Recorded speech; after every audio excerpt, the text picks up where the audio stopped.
నమస్కారం, welcome to I dream. నేను విజిత. ప్రస్తుతం మనతో పాటు ఉన్నారు ఇస్కాన్ టెంపుల్ నుంచి ప్రణవానంద ప్రభుజీ గారు.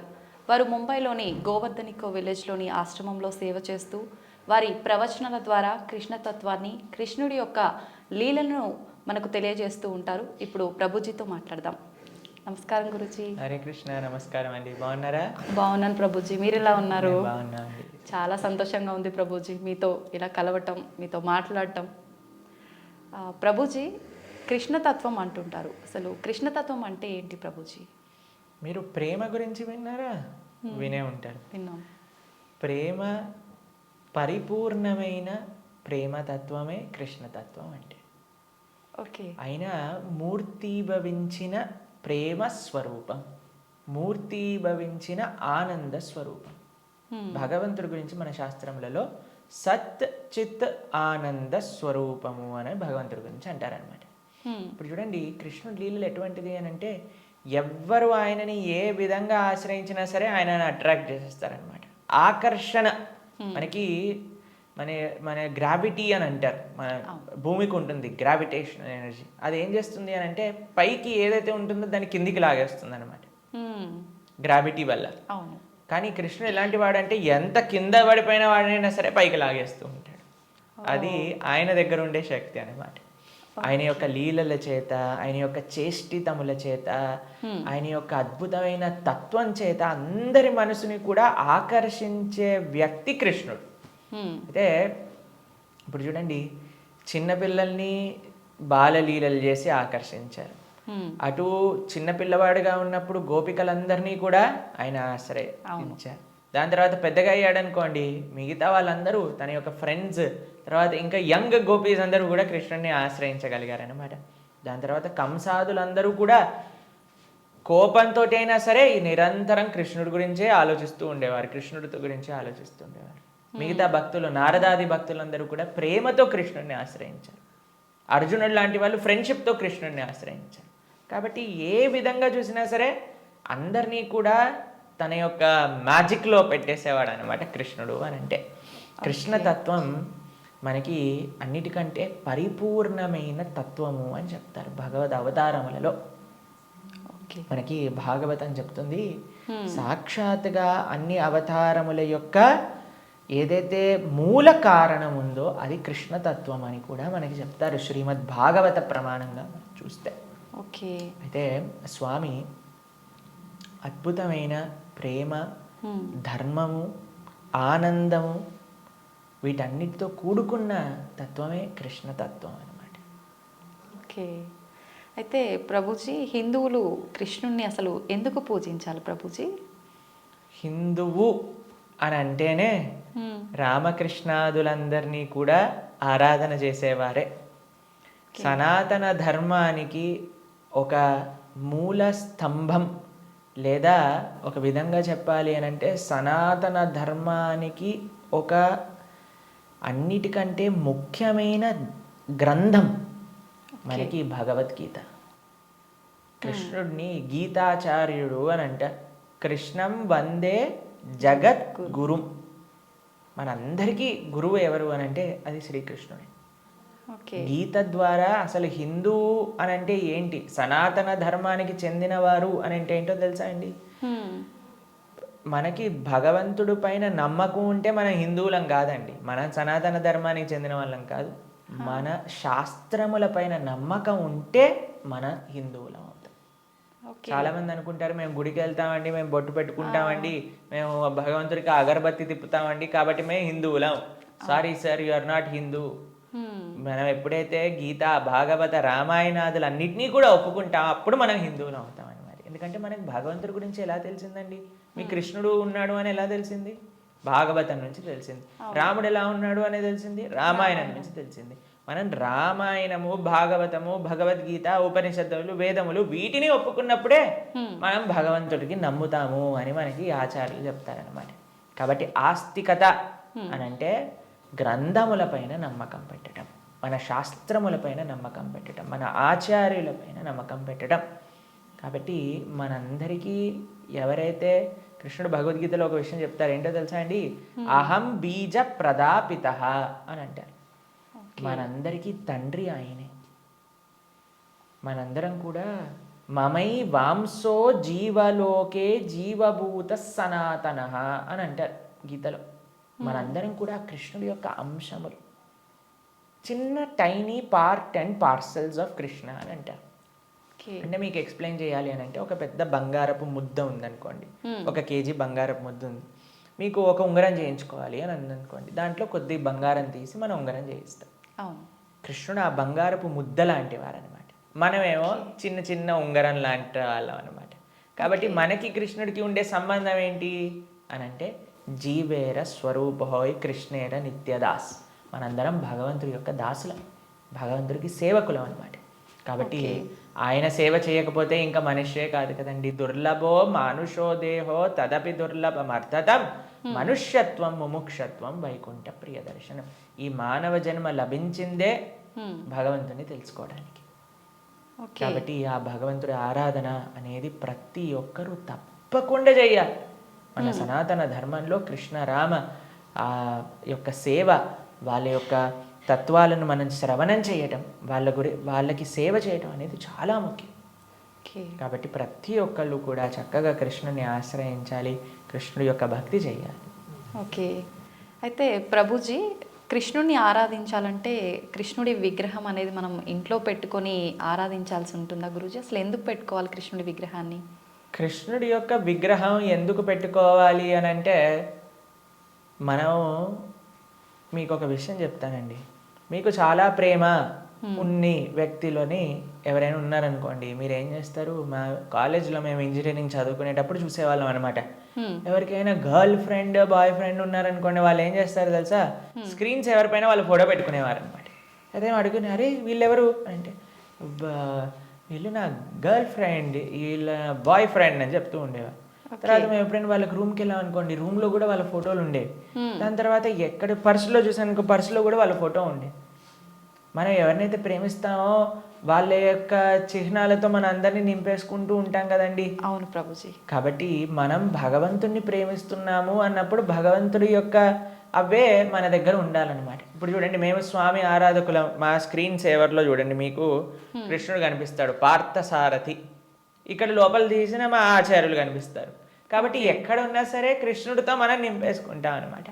కృష్ణుడు మనకి ఎల్లప్పుడూ గుర్తుండాలి. చాలామంది అంటారు, ప్రభుజీ మాకు కృష్ణుడు గుర్తు రావాలి, రోజంతా మేము కృష్ణ స్మరణలో ఉండాలి అని అంటే, భగవంతుడి యొక్క నామం జపం చేయటం, భగవంతుడిని ఆరాధన చేయటం అనేది చాలా ముఖ్యం. ఓకే.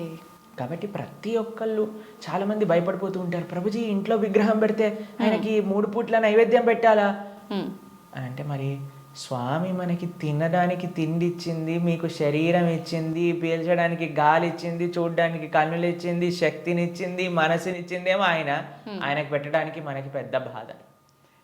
ఆయన నుంచి అన్ని వాడుకోవడానికైతే అప్పుడేం అడగట్లేదు, ప్రభుజీ మేము ఇంత వాడేసుకుంటున్నాం కృష్ణుడి దగ్గర నుంచి అని ఎవరు అడగాల్సిన అవసరం లేదు. కానీ కృష్ణుడికి ఇచ్చేటప్పుడు మాత్రం 3 పూటలా పెట్టాలా అండి నైవేద్యము అని అడుగుతారు. నిజంగా అలా పెడితేనే కృష్ణ పరమాత్ముడు మనందరినీ అనుగ్రహిస్తాడా ప్రభుజీ? మీరు ఒక్క విషయం చెప్తానండి. మీ ఇంటికి ఒక గెస్ట్ని తీసుకొచ్చారు. ప్రభుజీ గెస్ట్కి 3 పూట్ల పెడితేనేనా అండి ఆయన పట్ల ప్రేమ ఉన్నట్టు? ఆయన ఉపవాసం ఉంటే నాకేముందండి, ఆయన వచ్చి అక్కడ ఉన్నాడు, ఆయనంతా ఆయన ఉంటాడు, ఆయనకి ఏదైనా ఆకలేస్తూ వండుకొని తినమనండి అని అంటారండి గెస్ట్ని ఎవరినైనా? లేదు ప్రభుజీ. రాగానే మీరు ఇప్పుడు నేను రాగానే నన్ను టీ తాగుతారా కాఫీ తాగుతారా అని అడిగారా? అవును ప్రభుజీ. మరి అడగకుండా పర్వాలేదులే ఈయన వచ్చాడు కదా, ఈయన ఇష్టం ఉన్నట్టు ఈయనని కూర్చొని, ఈయననే మైక్ సెట్టింగ్ చేసుకొని, ఈయననే షూటింగ్ చేసుకొని వెళ్ళిపోని ఇవ్వండి అంటారా? లేదు ప్రభుజీ. కాబట్టి మనం ప్రేమతో భగవంతుని పిలిచినప్పుడు, భగవంతుడు వచ్చినప్పుడు ఆయనకి సేవ చేసే బాధ్యత కదండి మనకి. అవును. ఆయనకేం కావాలని కాదు, కానీ మనకు ఆయన పట్ల ఉండే ప్రేమను వ్యక్త చేసుకోవడానికి మనం సేవ చేసుకోవాలి. ఇప్పుడు ఆయనకి రావాల్సిన అవసరం ఏముందండి? మీరు ఇందాక అన్నారు, ప్రభుజీ మీరు వచ్చినందుకు చాలా సంతోషమైంది అని. కాబట్టి మనలాంటి ఏదో చిన్న వ్యక్తి ఒకళ్ళ దగ్గరికి వెళ్తేనే మనం సంతోషపడుతున్నామే. అఖిలాండ కోటి బ్రహ్మాండ నాయకుడు మన ఇంటికి వచ్చాడు ఒక విగ్రహ రూపంలో మన సేవ స్వీకరించడానికి అని అంటే, ఎంత ఆనందంతో మనం స్వామిని స్వీకరించాలి చెప్పండి, ఎంత విశేషంగా స్వామిని ప్రేమించాలి చెప్పండి. అవును ప్రభుజీ. మన ఇంట్లో భగవంతుడు అంటే ఒక వ్యక్తి, ఆయన మన దగ్గరికి వచ్చారు, మనం పిలిచి నమ్మకంతో వస్తే అక్కడ ఉంటాడు. కృష్ణ అనగానే స్వామి అక్కడ ఉన్నారు. ఇప్పుడు మనం ఏం చేస్తాం, భగవంతుడి యొక్క పూజ అంటే పెద్ద ఏదో వీళ్ళు అనుకుంటారు ఒక ఎక్స్ట్రా బాధ్యత మా తలపైన వేసేస్తారని. కాదండి, ఈజీ. ఇప్పుడు నేను వచ్చాక మీరు ఏమన్నారు, రండి కూర్చోండి, నీళ్లు తాగుతారా, ఏదన్నా తీసుకుంటారా, అవును. అంతే భగవంతుడి ఆరాధన. స్వామి వచ్చావా, తర్వాత కూర్చోబెట్టడం, ఆసనం సమర్పణ చేయటం, తర్వాత అర్ఘ్య పాద్య ఆచమనీయాదులు ఇవ్వటం. తర్వాత మీరు ఇంటికి గెస్ట్ వచ్చారనుకోండి, అయ్యా వాష్రూమ్ యూస్ చేస్తారా, స్నానం చేసి రండి, ఫ్రెష్ అప్ అవ్వండి అంటారు కదా, స్వామికి స్నానం చేయించటం. దాని తర్వాత ఏం చేస్తారు, చక్కగా వస్త్రాలు ఇస్తారు, టవల్ ఇస్తారు, చూసుకోవడానికి వస్త్రాలు వేస్తారు. అయ్యా హాయిగా కూర్చోండి, మీకు భోజనం తయారు చేసి వచ్చాం, చక్కగా రండి, టిఫిన్ చేయండి, భోజనం చేయండి అని చెప్తాం. భగవంతుడికి నైవేద్యం పెట్టడం, అంతే పూజ అంటే. దీంట్లో కంగారు పడిపోయి అయ్యా మా ఇంట్లో కృష్ణుని తెచ్చుకుంటే మేము ఏమేం చెయ్యాలి, మా సమయం అంతా పోతుందా. ఎంత చేశామని కృష్ణుడు చూడడు, ప్రేమతో చేశామా లేదా. పత్రం పుష్పం ఫలం తోయం యోమే భక్తా ప్రయచ్చతి. భక్తితో కానీ మనం పెడితే అది స్వామి తప్పకుండా స్వీకరిస్తారు. కానీ పెట్టాలి. చాలామంది విగ్రహాన్ని తెచ్చుకొని పూజ చేయాలన్నమాట. అలా ఉండకూడదు. మనం స్వామిని తెచ్చుకున్నప్పుడు మంచిగా ఆరాధన చేయాలి, ప్రేమతో పూజ చేయాలి. మా భక్తుల ఇంట్లలో మేము చూస్తామండి, ఎంత సుందరమైన శ్రీ విగ్రహాలంటే. ఫర్ ఎగ్జాంపుల్ మీకు ఒక విషయం చెప్తాను. మేము ఆదిలాబాద్ వెళ్తాం అప్పుడప్పుడు. అక్కడ గిరివారి ప్రభు లక్ష్మీలీల మాతాజీ అని డివోటీస్ వాళ్ళ ఇంట్లో విగ్రహాలు ఉన్నాయి.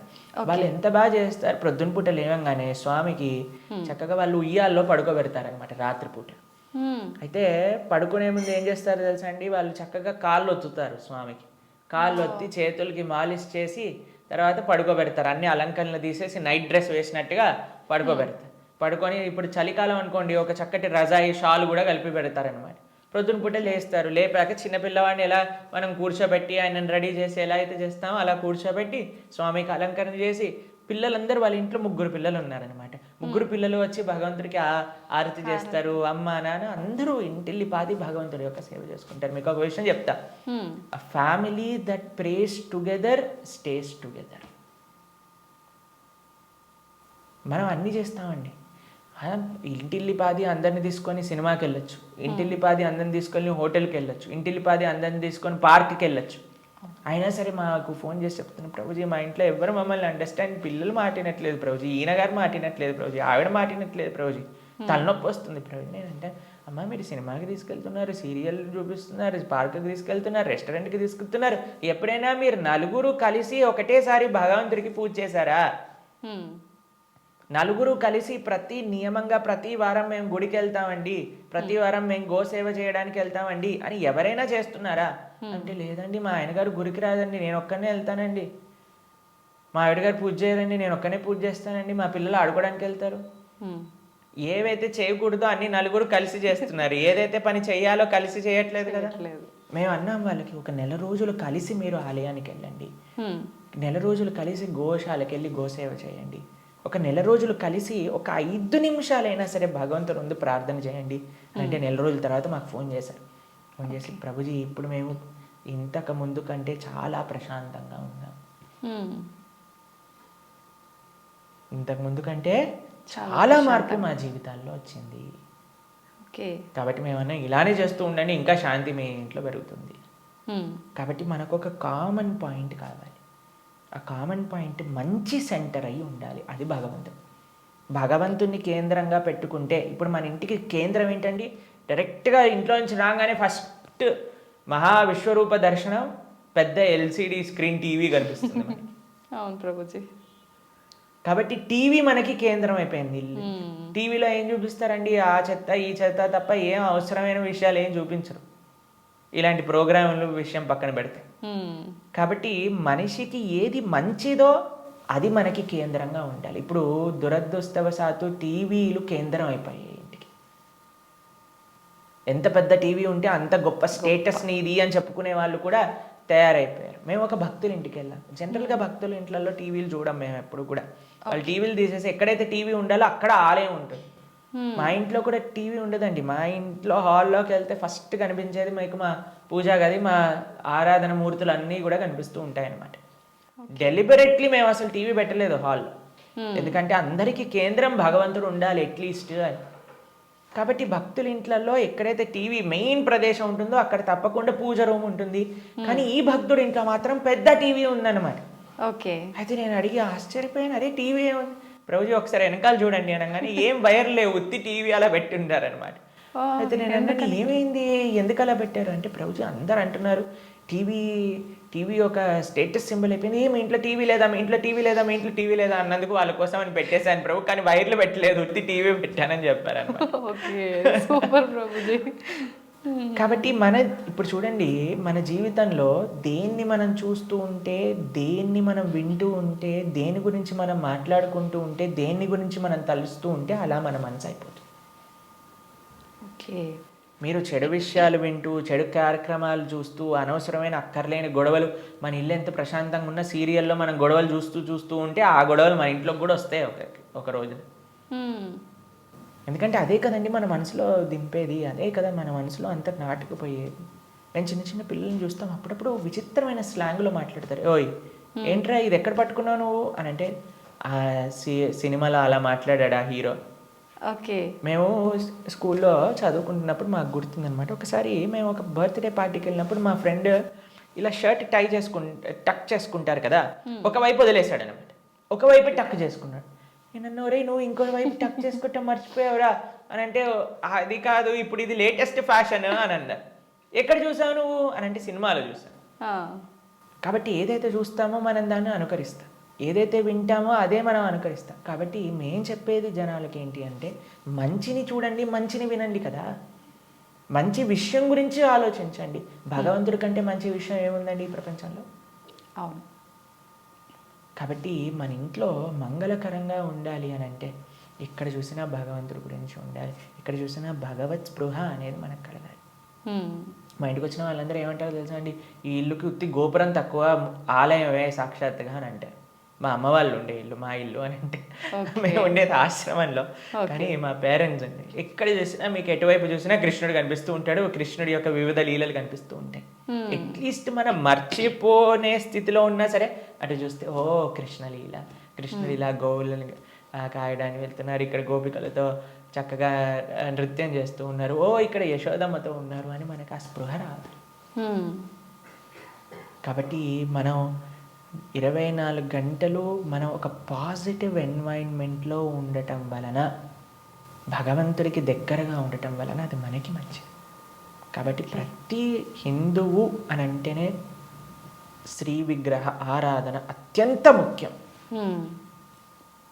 మనము భగవంతుడి యొక్క అస్తిత్వాన్ని, భగవంతుడు అన్నిటికంటే కృప ఏంటో తెలుసా అండి, ఆయనకి ఒక విగ్రహ రూపంలో మన దగ్గరికి రావడం.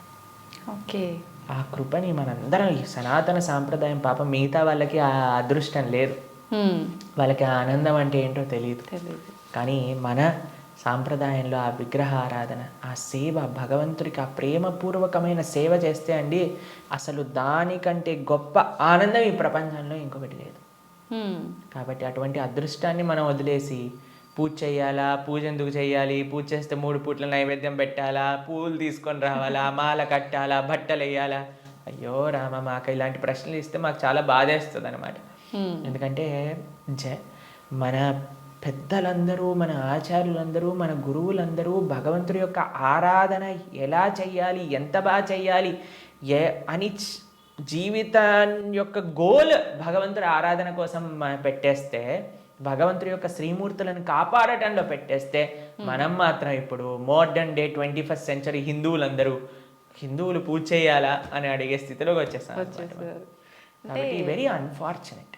పూజ చేస్తున్నాము అంటే చాలా వరకు భయం ఒకటి మొదలైంది ప్రభుజీ అందరిలో, ఏం చేస్తే ఏం తప్పు అవుతుందో, దానివల్ల మాకేమన్నా మళ్ళీ అపచారం జరుగుతుందో, ఇట్లాంటి భయాలు ఎక్కువైపోయినాయి ప్రభుజీ. అదే కదా, ఎందుకంటే మనం దేవుడితో బిజినెస్ చేయాలి అని ప్రయత్నిస్తున్నాం కాబట్టి. బిజినెస్ ట్రాన్సాక్షన్స్లో ఏదైనా తప్పు రాసాం అనుకోండి అయిపోయానంటే, బిజినెస్ ట్రాన్సాక్షన్స్లో ఏదైనా తప్పు చేసాం అనుకోండి, ఎందుకంటే వీడు ఏం ఆలోచిస్తున్నాడు, ఇప్పుడు నేను ఇది ఇలా చేస్తే దేవుడు నాకు అది అలా ఇవ్వాలి, అయ్యా నువ్వు నాకు 1 కోటి రూపాయలు ఇస్తే నేను నీకు 10 కొబ్బరికాయలు కొడతాను. ఏంటి దేవుడు మీకు 1 కోటి రూపాయలు ఇస్తే మీరు 10 కొబ్బరికాయలు కొడతారా? దేవుడికి ఎంత పెద్ద దానం ఇస్తున్నాడు చూడండి దేవుడికి. అసలు ఇలా తయారైపోయాం కదండి. మనకి ఏం అవసరం లేదు, ప్రేమ మనకు అవసరం లేదు భగవంతుడి పట్ల. దేవుడా నువ్వు నాకు ఇది ఇవ్వు, నాకు ఆరోగ్యాన్ని ఇవ్వు, నాకు బట్టలు ఇవ్వు, నాకు డబ్బులు ఇవ్వు, నాకు కార్లు ఇవ్వు, నాకు ఇల్లులు ఇవ్వు, నాకు పిల్లలు ఇవ్వు, నాకు పెళ్లి చెయ్యి. మనం తిరుప్పావై ప్రవచనాలు చెప్తూ ఉంటే ఒక మంచి భార్య కోసం తిరుప్పావై వ్రతం చేయొచ్చా, మంచి భర్త కోసం తిరుప్పావై వ్రతం చేయొచ్చా? ప్రతిదీ కూడా మనం మన కోరికలు తీర్చుకోవడానికి భగవంతుని వాడుకుంటున్నాం. ఐ నో ఏటీఎం మెషిన్ లాగా కార్డు పెట్టామా, డబ్బులు తీసుకున్నా, దాని తర్వాత వదిలేసాం. అంతే. కాబట్టి భగవంతుడు అంటే మనకి సేవ చేయడానికి వచ్చినవాడు కాదండి. భగవంతుడు అంటే మనం ఆయన సేవ చేయాలి, ఆయనను మనం ఆశ్రయించాలి, ఆయనను మనం సేవించాలి. ఇప్పుడు మీకు ఒక విషయం చెప్తానండి. ఒక చిన్న పిల్లవాడు ఉన్నాడు, తల్లి ఇలా ఎత్తుకుంది. మేము చిన్నప్పుడు చూస్తాం, మేము కూడా చేసే ఉంటాం. అప్పుడప్పుడు అమ్మ జుట్టు పట్టుకొని ఇలా పీకుతారు చూసారా, పిల్లలు ఇలా పట్టుకొని ఇలా పీకేస్తుంటే అమ్మ అంటే ఓ ఇలా తీసేసి ఓ మా కన్నా మా బంగారు కొండ అని అంటారు. అంతేగాని నా జుట్టు పీకినందుకు లాగా ఒకటి పీకి పెడుతుందా పిల్లవాడిని? లేదు ప్రభుజీ. ఎందుకంటారండి? పిల్లల్ని గారాబం చేస్తుంటారు ముద్దుగా, అంటే తెలిసి తెలియని వయసు కదా. ప్రేమ. పాపం వాడికి ఏం తెలుసండి జుట్టు పీకితే నొప్పేస్తుంది మా అమ్మకి అని. కానీ తల్లికి ఆ పిల్లవాడి పైన ప్రేమ అంటే ఏమనిపించదు. అవును, అంతేనా? కొన్నిసార్లు పిల్లలు చూసారా మూత్రం పోసేస్తూ ఉంటారు. ఆ తాతగారు ఎత్తుకున్నప్పుడు, అమ్మమ్మ ఎత్తుకున్నప్పుడు ఏమని అంటారా అండి? తీసి పిల్లవాడిని ఇలా పడేస్తారా పాట అని. ఇంకా హ్యాపీగా ఫీల్ అవుతారు. ఎంత ఒకళ్ళని చూసానమాట మేము, ఓ మా పిల్లవాడు మా మనవాడు మూత్రం పోసాడే అని ఎగిలిపోతున్నాడు ఆయన. ఎందుకు? ప్రేమ ఉంది కాబట్టి. కాబట్టి భగవంతుడు ప్రేమైకమూర్తి. అందుకే కృష్ణుడి గురించి ఏమన్నాం మనం? ప్రేమ స్వరూపం. ఆయనని మాత్రం మనకి తెలియగా, అయ్యా నా భక్తిమాన్, నాకు భక్తి లేదండి, నాకు మంత్రాలు తెలియదు, నాకు నీ పైన అంత ప్రేమ లేదు స్వామి, నాకు తెలిసింది మా గురువులు చెప్పిన విధంగా నీకు పూజ చేస్తున్నా, నువ్వే అన్నిటినీ కాపాడుకో, నువ్వే ఇది ఆరాధనని పూర్తి చెయ్యి అని ప్రేమతో చేస్తే స్వామి ఎందుకు అలా చేయడండి? ఎలా చేసినా సరే స్వామి స్వీకరిస్తా. ప్రేమ ఉండాలంతే. కానీ మనకి ప్రేమ అవసరం లేదు, భగవంతుడు అవసరం లేదు. అయ్యా నువ్వు నాకు ఈ కోరిక తీర్చేసేయ్, ఇదే నాకు నీతో ఉండే సంబంధం, ఇంతే. కాబట్టి ఆధ్యాత్మికవేత్తలు కూడా చేసే అన్నిటికంటే పెద్ద పొరపాటు ఏంటంటే భగవంతుణ్ణి కేవలం భౌతిక కోరికల కోసం ఆశ్రయించాలి అని చెప్పటం అన్నిటికంటే పెద్ద అపరాధం. కాబట్టి ఎప్పుడూ అలా చేయకూడదు. స్వామిని ప్రేమతో ఒక తండ్రిలా, ఒక పిల్లవాడిలా, లేదా ఒక స్వామిలా మనం ఆరాధన చేయాలి. కాబట్టి దాంట్లో ఎప్పుడు తప్పు ఉండదండి. ప్రభుజీ, సాధారణ భక్తులు ఆ రకంగా కృష్ణ భగవాను పూజించిన సేవ చేసుకున్నా కూడా వస్తాడా ప్రభుజీ భగవానుడు? ప్రేమతో పిలిస్తే వస్తారు, ఎవరు పిలిచినా వస్తారు. ఎవ్వరు పిలిచినా ఆయన వస్తారు. వ్యాధస్య ఆచరణం ధ్రువస్య వయః విద్యా గజేంద్రస్య కా కుబ్జాయాం కిము నామ రూపమధికం కిం తత్సుధామోదనం వంశక్కో విదురస్య యాదవపతేరుగ్రస్య కిం పౌరుషం భక్త్యా తుష్టతి నహి గుణైర్భక్తి ప్రియో మాధవ. ఒక 5 ఏళ్ల పిల్లవాడు ధ్రువుడు పిలిచాడు, రాలేదా అండి భగవంతుడు? ఒక ఏనుగు పిలిచింది, గజేంద్రుడు వచ్చాడా లేదా? ఒక కుబ్జ అనే ఒక కురూపి స్త్రీ పిలిచింది, స్వామి కృపనిచ్చేశాడు కదా. ఉగ్రసేన మహారాజు, సుధామ, ఆయన పాపం డబ్బులే లేవు. కృష్ణుడు ఏ కులాన్ని చూసో, లేదా జ్ఞానాన్ని చూసో, లేదా డబ్బుల్ని చూసో, అందాన్ని చూసో, వయస్సుని చూసో, యోగ్యతని చూసో రాడండి. భక్త్యా తుష్టతి నహి గుణైర్భక్తి ప్రియో మాధవ. కృష్ణుడున్నాడు, స్వామి పలుకుతాడు అనే నమ్మకంతో ఎవరైతే పిలుస్తారో, ఇప్పుడు ఎవరైనా ఆ శ్రీ భగవంతుడి యొక్క విగ్రహాన్ని చూసి ఇది బొమ్మ అనుకుంటే బొమ్మలానే ఉంటాడండి. ఇది మట్టితో చేశారా అంటే మట్టే ఉంటాడు. స్వామి ఉన్నాడు అని నమ్మితే ఎక్కడైనా భగవంతుడు ఉంటాడు. ఎవరైనా చెప్పారనుకోండి, అరే ఈ మట్టి విగ్రహంలో భగవంతుడు రావటం అపరాధం అని అంటే వాడికి భగవతత్వం గురించే తెలియదు. మీకు ప్రేమ ఉందనుకోండి, ఎక్కడ పిలిచినా ఒక వ్యక్తి వస్తారు. అవునా కదా చెప్ప? అవును ప్రభుజీ. మేము ఒక ప్రోగ్రామ్కి వెళ్ళామండి. అయితే వాళ్ళు అన్నారు, ప్రభుజీ మా ఈ చిన్న ప్రోగ్రామ్కి వస్తారని మేము అనుకోలేదు ప్రభుజీ, కానీ పిలవంగానే మీరు వచ్చారు. ఒక చిన్న వ్యక్తినండి, ఒక ఇన్సిగ్నిఫికెంట్ పర్సన్ లైక్ మీ ఒక దగ్గరికి వెళ్తే వాళ్ళు ఎంత ఆనందపడ్డారు. అరే మా ప్రదేశానికి కూడా వస్తారా, మా ఇంటికి వస్తారా ప్రభుజీ అని ఆనందపడ్డారు. అదే ప్రేమతో పిలిస్తే భగవంతుడు రాడు ఈ వస్తువులోకి అని చెప్తే అసలు భగవంతుడు ప్రేమ ఉన్నట్టేనా? అసలు ఆయనకు భగవంతుడి గురించి తెలిసినట్టేనా? లేదు. కాబట్టి ఎవరైతే విగ్రహారాధన దూషిస్తారో most unfortunate and most ignorant people in the entire creation. మా స్వామికి మనం అంటే ప్రేమ, మనందరం అంటే ప్రేమ, కాబట్టి మనం ఎక్కడికి పిలిచినా ఆయన వస్తారు. కాబట్టి ఆ ప్రేమ ఎవరు పిలుస్తారు అని కాదండి, ఎవ్వరు పిలిచినా సరే ప్రేమతో నమ్మకంతో కృష్ణుడు ఉన్నాడు. ద్రౌపదీదేవి పిలిచినప్పుడు రాలేదా అండి? ఏమైనా చూసుకున్నాడు ఆయన? యోగ్యతలు ఏం చూసుకోలేదే. ఎవ్వరు పిలిచినా ఆయన వస్తారు అనమాట. ఆయన రెడీగా ఉంటారు. ఆయన ఇలా ఉంటాడు, రెడీ టు జంప్ అన్నట్టుగా. ఎవరు పిలుస్తారు, ఎవరి దగ్గరికి వెళ్ళాలి అని. కానీ మనం ఏం చేస్తామండి, మన సంరక్షణ మనం చూస్తాం. అయ్యా నేను ఎలా నన్ను కాపాడుకోవాలి అని చూసుకుంటాం. కాబట్టి ఆయన హ్యాపీగా అక్కడ ఉంటారు. అయ్యా నాదేం బాధ్యత కాదు స్వామి, నీదే తండ్రి అని మనం చేతులు ఎత్తేసాం అనుకోండి, ఆయన మనల్ని కాపాడు. ఓకే ప్రభుజీ, కృష్ణ భగవానుని అవతార పరిసమాప్తి ఎలా జరిగింది ప్రభుజీ? భగవంతుడి యొక్క, మీరు అడిగినట్టుగా కరెక్ట్ విషయం అడిగారు. అవతార పరిసమాప్తి ఇలా చెప్పాలి కృష్ణుడిని సంబోధించినప్పుడు, లేదా రాముడిని. ఏ భగవంతుడి యొక్క అవతారమైనా సరే భగవంతుడికి పుట్టుక ఉండదండి. జన్మ కర్మచమే దివ్యం. భగవంతుడు ఏం చెప్పారు? ఆయనది దివ్యమైన జన్మ. దాన్ని మనం అవతారము అని అంటాం. ఇప్పుడు మీరు ఎప్పుడైనా చెప్తారా, రోజు ప్రొద్దున పూట సూర్యుడు పుడతాడు, సాయంత్రం పూట చనిపోతాడు అని అంటారా? లేదు. ఏమంటాం మనం? సూర్యుడు ఉదయించాడు, అస్తమించాడు, అంతేనా? అవును ప్రభుజీ. భగవంతుడు కూడా ఉదయిస్తాడు, భగవంతుడు కూడా అస్తమిస్తాడు. సూర్యుడు అస్తమిస్తాడు అంటే పోయినట్టేనా? ఇంకా ఆయన నీకు కనిపించట్లేదు, కానీ ఇంకెక్కడ ఉన్నట్టే కదా. అవును. ఇప్పుడు మనకి ఇండియాలో సూర్యాస్తమయం అయిపోయింది అని అంటే ఇంకో దేశంలో సూర్యోదయం అవుతున్నట్టు కదా. కాబట్టి భగవంతుడు ఎప్పుడూ ఎల్లప్పుడూ కూడా ఆయనకి మరణము అనేది ఉండదు, జన్మ అనేది ఉండదు. ఆయన మన పైన కృపతో అవతారాన్ని స్వీకరిస్తారనమాట. ఓకే, మీకు ఒక విషయం చెప్తాను. కొంతమందికి మెమరీ లాస్ పేషెంట్స్ ఉంటారు. మెమరీ లాస్ పేషెంట్స్ దగ్గరికి ఏం చేస్తారంటే అండి, వాళ్ళకి ఇంతకు ముందు ఉండే మెమరీస్ని చూపిస్తారనమాట. వాళ్ళ పిల్లల్ని, లేదా వాళ్ళు చిన్నప్పుడు తీసిన ఫొటోస్ని, వాళ్ళు ఉన్న ఊర్లని, అవన్నీ ఇలా చూపిస్తూ ఉంటారనమాట. చూపిస్తూ ఉంటే కొన్నిసార్లు ఏదో ఒకటి వాళ్ళ బ్రెయిన్కి ఇలా క్లిక్ అయ్యి అప్పుడు వాళ్ళు గుర్తుపట్టడం ప్రారంభిస్తారనమాట. వాళ్ళు ఎక్స్టర్నల్ కాన్షియస్నెస్లోకి వస్తారు. భగవంతుడి యొక్క అవతారం ఎందుకోసము అని అంటే, మనందరం ఈ సంసార సాగరంలో పడి కొట్టుకుపోతున్నాము. ఏదో మనం కూడా మెమరీ లాస్ అయిపోయినట్టు ఇదే నా వాళ్ళు, ఇదే నా ప్రపంచం, ఇదే నా ఇల్లు అని తిరుగుతున్నారు.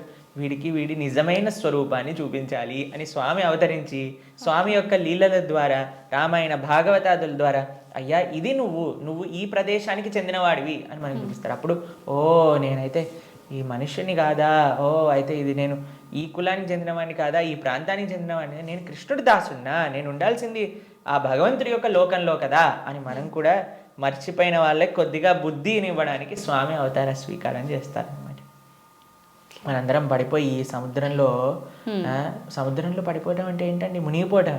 అవును. కానీ సముద్రంలో మునిగేవాడిని కాపాడాలి అని అంటే ఎక్కడో ఆకాశం నుంచి కాపాడలేం కదండి, ఆయన కూడా సముద్రంలోకి రావాలి కదా.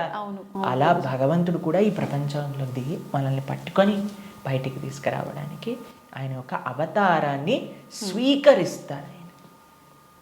ఆ ప్రయోజనం అయిపోయినట్టు ఏంటి ప్రయోజనం భగవంతుడు అవతరించడానికి? భగవద్గీతలో కృష్ణుడు చెప్పారు, యదా యదా హి ధర్మస్య గ్లానిర్భవతి భారత. అయ్యా ఎక్కడైతే ధర్మం నశిస్తుందో అక్కడక్కడ నేను అవతరిస్తా. పవిత్రానాయ సాధూనాం వినాశాయ చతుష్కృతాం ధర్మ సంస్థాపనార్థాయ సంభవామి యుగే యుగే. అయ్యా ఎక్కడైతే భక్తుల్ని కాపాడాలో, ఎక్కడైతే అధర్మాన్ని నాశనం చేయాలో, ధర్మాన్ని స్థాపన చేయాలో అక్కడ నేను అవతరిస్తాను అని. కాబట్టి అప్పుడప్పుడు భగవంతుడు వివిధ రూపాలలో అవతరిస్తారు. అవతారం అయిపోయింది అంటే ఆ ప్రయోజనం అయిపోయింది అన్నప్పుడు అవతార పరిసమాప్తి చేస్తారనమాట. కాబట్టి చాలామంది కృష్ణుడు చనిపోయాడు, కృష్ణుడు పుట్టాడు. కృష్ణుడు పుట్టలేదండి, కృష్ణుడు చనిపోలేదు. కృష్ణుడు అవతరించారు, కృష్ణుడు అవతార పరిసమాప్తి చేశారు. మనం పుట్టంగానే అని ఏడుస్తూ ఉంటారు. ఏడవకపోయినా సరే, ఎవరైనా ఏడవకపోతే ఏం చేస్తారంటే డాక్టర్ వచ్చి రెండు వేస్తాడనమాట. ఏడవాలి మనం. కానీ కృష్ణుడు పుట్టినప్పుడు తెలుసా అండి, నవ్వుతూ పుట్టాడు. అమ్మ నాన్న ఆశ్చర్యపోయాడు. జలధరుదేహు నాజాను చతుర్బాహు సరసీరు జాక్షు విశాలాక్షు జారు గదా శంఖ చక్ర పద్మ విలాసు కంఠ కౌస్తుభమణి కాంతిబాను కమనీయ కటిసూత్ర కంకణ కేయూర శ్రీవత్సలాంఛనాంచిత విహారు సురకుండల ప్రభాయుత కుంటల లాటు వైఢూర్య మణి గణవర కిరీటు బాలు పూర్ణేందు రుచిజాలు సుగుణాల బాలు భక్తలోక బాలు కృపావిశాలు జూచి తిలకించి పొలకించి యొబ్బి చెలరేగ వసుదేవుడు ఉత్సహింపే అని అంటారనమాట భాగవతంలో. అంత ఆనందపడిపోయేవారు కృష్ణుని చూశాక. వసుదేవుడు పుట్టంగానే శంఖచక్ర గదా పద్మములు పట్టుకొని వసుదేవుడు అంతా ఆనందపడ్డారనమాట కృష్ణుడు అవతరించినప్పుడు. ఎప్పుడైనా మీరు చూసారండి పిల్లవాడు పుట్టినప్పుడు నాన్న అమ్మ బాగున్నారా మీరు అని అడగటం? కానీ కృష్ణుడు పుట్టంగానే వాళ్ళ చరిత్రలు మొత్తం కూడా చెప్తారు, వసుదేవుడిది ఇంకా దేవకీ దేవిది. దాంతోపాటు ఎంత ఆనందంగా అంటే చతుర్భుజ రూపంలో ఎవరైనా పిల్లలు చూసారా శంఖచక్రం పట్టుకొని రావటం? లేదు ప్రభు. కాబట్టి మనందరం ఏడుస్తూ పుట్టాం కాబట్టి మనది జన్మ. కానీ కృష్ణుడు నవ్వుతూ ఆయన యొక్క స్వరూపంతో అవతరించి తల్లిదండ్రుల్ని ఉద్ధరింపజేయడానికి స్వీకరించిన అవతారము అని అంటారు. కాబట్టి భగవంతుడికి ఎలా అయితే పుట్టుక లేదో అలానే మరణము కూడా లేదు. స్వామి ఎప్పుడూ కూడా ఈ వర్డ్ యూజ్ చేయకూడదు కృష్ణుడి దగ్గర. కృష్ణుడు చనిపోయాడట, రాముడు చనిపోయాడట, ఇవన్నీ మనం అపరాధం అవుతుంది అనమాట. కాబట్టి మనం కరెక్ట్గా మీరు చెప్పిన వర్డ్గా అవతార పరిసమాప్తి. కృష్ణుడి యొక్క అవతార పరిసమాప్తి ఎలా జరిగింది? మేము ఇన్స్టాగ్రామ్లలో యూట్యూబ్లలో ప్రకారంగా చెప్పట్లేదు, శాస్త్రంలో ఏ విధంగా ఉందో ఆ విధంగా చెప్తున్నాం. కాబట్టి దీంట్లో చాలా తేడా ఉంది. ఎందుకంటే మాకు అప్పుడప్పుడు రీల్స్ పంపిస్తూ ఉంటారు, అందులో ఏదో కృష్ణుడు ఇలా అయిపోయాడట అలా అయిపోయాడట అని చెప్తూ ఉంటారు. దాన్ని నమ్మకండి. మీరు శాస్త్రాన్ని అధ్యయనం చేసిన వాళ్ళు ఏం చెప్తున్నారు, అలానే ఇప్పుడు ప్రతి ఒక్కరు కూడా కృష్ణుడి గురించి మాట్లాడడానికి రెడీ అయిపోయారు. ప్రతి ఒక్కళ్ళు కూడా ధర్మం గురించి మాట్లాడడానికి రెడీ అయిపోయారు. ప్రతి ఒక్కళ్ళు కూడా సాధువుల్ని ప్రశ్నించడానికి రెడీ అయిపోయారు. కానీ సాధన ఏమీ లేదు, శాస్త్ర అధ్యయనం ఏమీ లేదు, సేవ ఏమీ లేదు. ప్రతి ఒక్కరికి మైక్ వచ్చింది కదా, కెమెరా ఉంది కదా అని మాట్లాడుతున్నారు అనమాట. కానీ అది కాదండి కరెక్ట్ విధానం. తత్విద్ధి ప్రణిపాతేన పరిప్రశ్నేన సేవయా ఉపదేశంతి తే జ్ఞానం జ్ఞానినః తత్వదర్శినః. ఒక గురువు దగ్గరికి వెళ్ళి సేవ చేస్తూ ఎంత కష్టం తెలుసా అండి మీకు? ఒక విధంగా శాస్త్రం విషయాలు నేర్చుకోవాలి అని అంటే ఆ నమ్మకం, ఆ డెడికేషన్, ఆ ఇంట్రెస్ట్, ఆ సేవ, ఆ పరిప్రశ్న ఇవన్నీ కావాలి మనకి. ఇప్పుడు ఒక విషయం, మనకి టీవీ మాధ్యమంగానో మన ఇంటర్నెట్ మాధ్యమంగానో అన్ని సులభము అయ్యాయి. ఆ సులభం అవ్వటంలో రెండు ఉన్నాయి. ఎవరైనా మాట్లాడింది మనం నమ్మేస్తాం. అలా కాదు. మనం మేము ఒకటే విషయం చెప్తాం, ఎవరైతే సాధువులు చక్కటి పరంపరాగతంగా జ్ఞానాన్ని నేర్చుకున్నారో, ఎవరైతే శాస్త్ర అధ్యయనం చేశారో అటువంటి వాళ్ళ దగ్గర నుంచి మనం వినాలి. ఎవరైతే గురువుల్ని ఆశ్రయించి గురువుల దగ్గర నుంచి విన్న వాళ్ళు ఉన్నారు, ఎవరైతే జీవితంలో సొంతంగా దాన్ని సాధన రూపంగా వాళ్ళు చేస్తున్నారో అటువంటి వాళ్ళ దగ్గర నుంచి వినాలి. కాబట్టి మనకి భాగవతం చెప్తుంది, భగవంతుడు ఒకానొక సమయంలో అయ్యా ఈ ప్రపంచంలో ఉండే అధర్మ మొత్తం కౌరవుల వైపు ఒక్కసారి అందరినీ గ్యాదర్ చేసేసి కంప్లీట్ చేసేస్తాడు అనమాట. ఇక అయిపోయింది అని అనుకున్నప్పుడు ఆయన చక్కగా ఒక దగ్గర ప్రభాస క్షేత్రము అనే ప్రదేశంలో ఆయన ఇలా ఉన్నారనమాట. ఉన్నప్పుడు ఒక వేటగాడు వచ్చి ఒక జింకని వేటాడుతున్న ఆయన కృష్ణుడి యొక్క పాదాన్ని, శ్రీపాదాలను చూస్తూ జింకలా అనుకొని బాణాన్ని వేశారు. వేసినప్పుడు అది కృష్ణుడి యొక్క పాదానికి తాకింది. మీకు ఒక విషయం చెప్తాను, లాజికల్గా ఆలోచిద్దాం. మీ అందరికీ లాజిక్ థింకింగ్ చాలా ఎక్కువ కదండి. పాదాలలో బుల్లెట్ దిగింది అని అనుకుందాం, బాణం కూడా పక్కన పెట్టేసేయండి, చనిపోయాడు అని మీరు ఎప్పుడైనా విన్నారా? మన సీరియళ్ళల్లో సినిమాలలో అయితే ఇక్కడ బుల్లెట్ తగినా సరే లేచి నించొని మళ్ళీ మాట్లాడిన వాళ్ళు ఉన్నారు. కాబట్టి పాదాలలో బాణం తలిగితే ఎలా కృష్ణుడిని అవతార సమాప్తి చేశారు, శరీరాన్ని చాలించేశారు అని ఎలా చెప్తాను చెప్పండి? కాబట్టి అదొక లీల. ఎందుకండి కృష్ణుడు ఇలా లీల చేశారు? ఎందుకంటే ఆయన చనిపోయాడు అని చెప్పడానికి కొంతమందికి వీలు చూపించాలి కదా. కృష్ణుడు అండి ఈజ్ నాట్ ఇప్పుడు కొంతమంది అంటారు, మా దేవుణ్ణి నమ్మకపోతే నువ్వు నరకానికి వెళ్ళాల్సిందే. కృష్ణుడు అలాంటి వాడు కాదనమాట. కాబట్టి అయ్యా నువ్వు నన్ను నమ్ముకో, నేను నీకు కావాల్సినంత శ్రద్ధ, విశ్వాసం, భక్తిని ఇస్తాను. నువ్వు నన్ను నమ్మకు, నీకు కావాల్సినన్ని రీజన్స్ ఇస్తాను నన్ను నమ్మకపోవడానికి. కాబట్టి అటువంటి వాళ్ళకు ఒక రీజన్ ఇవ్వడానికి అనమాట. భక్తులకి భగవంతుడు అంటే ఎంత అపరిమితమైన ప్రేమ ఉంటుంది అని అంటే స్వామి యొక్క అవతార పరిసమాప్తి గురించి ఎందుకంటే స్వామి యొక్క ఈ ప్రపంచంలో ఇలా ఉన్న స్వామి అక్కడ ఉన్న భక్తులకు ఒకటే. అప్పుడు జరా అనేవాడికి ఏం చెప్పారు, అయ్యా తప్పైపోయింది స్వామి, నీ శ్రీపాదానికి నేను బాణం వేసా అంటే, ఏం కంగారు పడకు, నువ్వు వైకుంఠానికి వెళ్ళిపో అంటే ఆయన ప్రదక్షిణ చేసి ఆయన వైకుంఠానికి వెళ్ళిపోతాడు బాణం వేసినోడు. కానీ బాణం తలిగిన వాడేమో చనిపోయాడు, శరీరాన్ని విడిచిపెట్టేశారు. ఒకళ్ళు చెప్తున్నారు కృష్ణుడు నరకంలో ఉన్నాడట. ఏంటండి, బాణం వేసిన వాడిని వైకుంఠానికి పంపించి ఈయనెందుకు నరకానికి వెళ్తారు చెప్పండి. కాబట్టి భాగవతం ఏం చెప్తుంది అని అంటే, ఆయన కృష్ణుడు అలానే నవ్వుతూ అందరూ దేవతలందరూ కూడా వాళ్ళ వాళ్ళ వాహనాలలో ఆకాశాన్ని మొత్తంలో కూర్చొని, అయ్యా మా కోసం నువ్వు అవతరించావు, ఇంతమంది దుష్టుల్ని సంహరించావు అని పుష్పవృష్టి కురిపిస్తుండగా స్వశరీరంతో, అలాని శరీరం వదిలేసి కృష్ణుడు ఆత్మ వెళ్ళిపోయింది. కృష్ణుడికి ఆత్మ మనలాగా శరీరం వేరు వేరు కాదు, ఆయన సచ్చిదానంద స్వరూపం. మొత్తం ఆయనకి ఆత్మ వేరు, శరీరం వేరు, హార్ట్ వేరు అలా ఉండదండి. స్వామి ఒకటే ఒక అద్భుతమైన స్వరూపం అనమాట. ఆ స్వశరీరంతో ఆయన యొక్క నిత్యధామానికి వెళ్ళిపోయారు. శ్రీ వైకుంఠం గోలోకానికి ఆయన చేరుకున్నారనమాట. కాబట్టి ఆయన అవతరిస్తారు, అవతార పరిసమాప్తి చేస్తారు. Appears and disappears. అది భగవతత్వం. ప్రభుజీ, కృష్ణ భక్తుల్ని ఏమంటారు గురూజీ, ఏమని పిలుస్తారు? భగవంతుణ్ణి ఆశ్రయించిన వాళ్ళని, కృష్ణుని విష్ణువుని ఆశ్రయించిన వాళ్ళని వైష్ణవులు అని పిలుస్తారనమాట. కాబట్టి మనకి చాలా మందికి తెలియదు పాపం. చాలా మంది అడుగుతుంటారు, వైష్ణవులు అంటే ఏంటి ప్రభుజీ, ఏదైనా కులమా అని అడుగుతుంటారు. వైష్ణవులు అంటే కులం కాదండి, భగవంతుని విష్ణువుని ఆశ్రయించిన వాళ్ళు వైష్ణవులు. కాబట్టి కృష్ణ భక్తులను ఎక్స్క్లూజివ్గా భగవంతున్నే శరణాగతి చేసిన వాళ్ళని వైష్ణవులు, శరణాగతులు అని అంటారనమాట.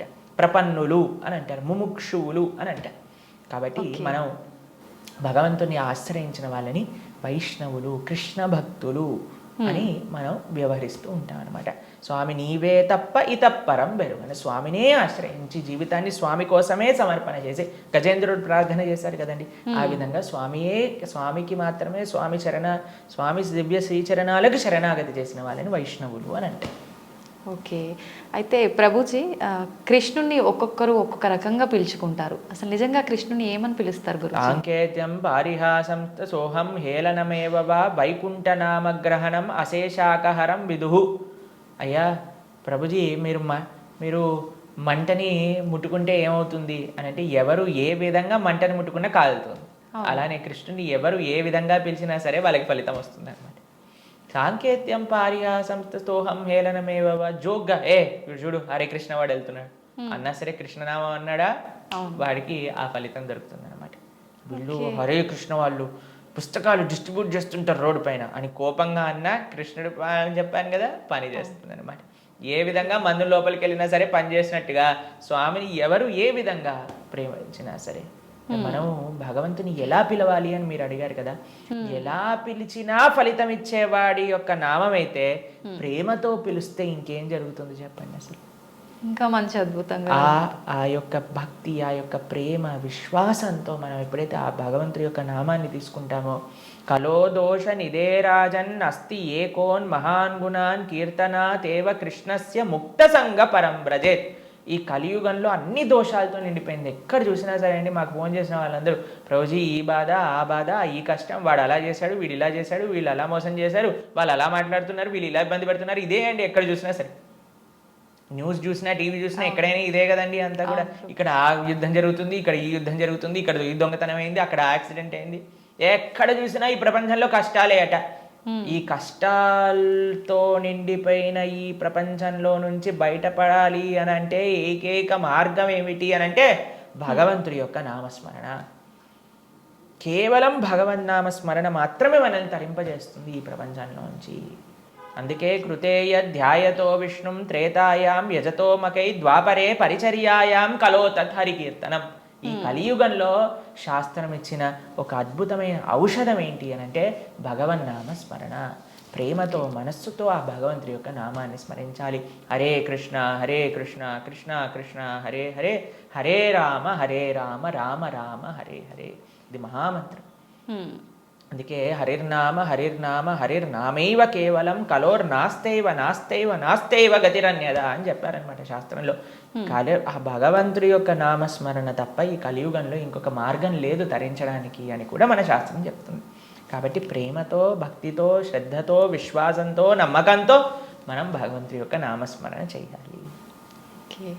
అయితే ప్రభుజీ కృష్ణుడి విగ్రహం పెట్టుకుంటుంటారు చాలామంది. అసలు ఎందుకు పెట్టాలి గురూజీ కృష్ణుడి విగ్రహాన్ని?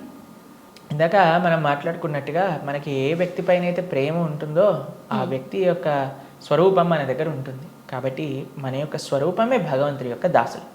కాబట్టి భగవంతుడిని ఆరాధన చేయాలి. మనం చాలామంది చేసే తప్పు ఏంటంటే స్వామి లేకుండా అమ్మని, అమ్మ లేకుండా స్వామిని ఆరాధన చేస్తూ ఉంటారు. అలా కాదు, మనం రాధాకృష్ణుని ఇరువురిని ఆరాధన చేయాలి.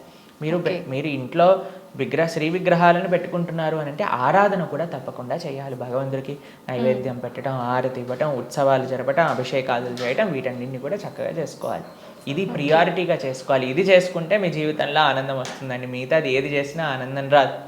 కాబట్టి మనం ప్రణవానంద దాస్ అనే యూట్యూబ్ ఛానల్లో మనకి సదాచారం కోర్సులో మనం ఎలా భగవంతుడి యొక్క ఆరాధన చేయాలి అని చెప్పి ఉన్నాం. దాన్ని తప్పకుండా శ్రవణం చేయండి. అలానే భగవంతుడి యొక్క శ్రీ విగ్రహాలు మీరు తీసుకునే ముందు మనం సంపూర్ణ భాగవతాన్ని చెప్పుకున్నాం.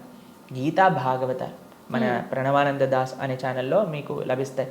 ఈ మొత్తం సిరీస్ని శ్రవణం చేయండి. అప్పుడు మీకు అసలు ఎందుకు నేను భగవంతుని ఆరాధన చేయాలి అనే దానిపైన క్లారిటీ వస్తుంది.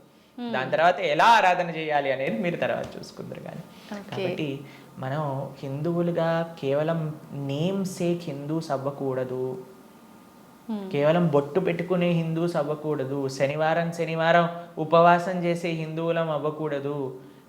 సంవత్సరానికి ఒకసారి వెంకటేశ్వర స్వామి దర్శనం చేసుకునే హిందువులం అవ్వకూడదు. మనం అవ్వాలి అని అంటే మన సనాతన ధర్మం యొక్క తత్వం ఏంటి, గీతా భాగవతాలు ఏం చెప్తున్నాయి, అసలు హిందూ అంటే ఏంటి అని ఫస్ట్ తెలుసుకోండి. దాని తర్వాత మీ జీవితంలో ఒక పర్పస్ అనేది మీకు లభిస్తుంది. నిజంగా అసలు చాలా మంచి విషయం గురువు గారు ఇదైతే. అసలు చాలామంది నిజంగా మీరు అన్నట్టు భగవంతుని పూజించాలి అంటే ఏదో మొక్కుబడికి పూజించడమే కానీ నిజంగా ఒక ప్రేమ అభిమానాలతోటి ఆ భగవంతుని కనుక పూజిస్తే మీరు చెప్పిన ఆ కృష్ణలీలలన్నీ చూపిస్తాడనేది నిజంగా చాలా మంచి విషయం ప్రభుజీ. నమస్తే. హరే కృష్ణ అండి. నమస్కారం.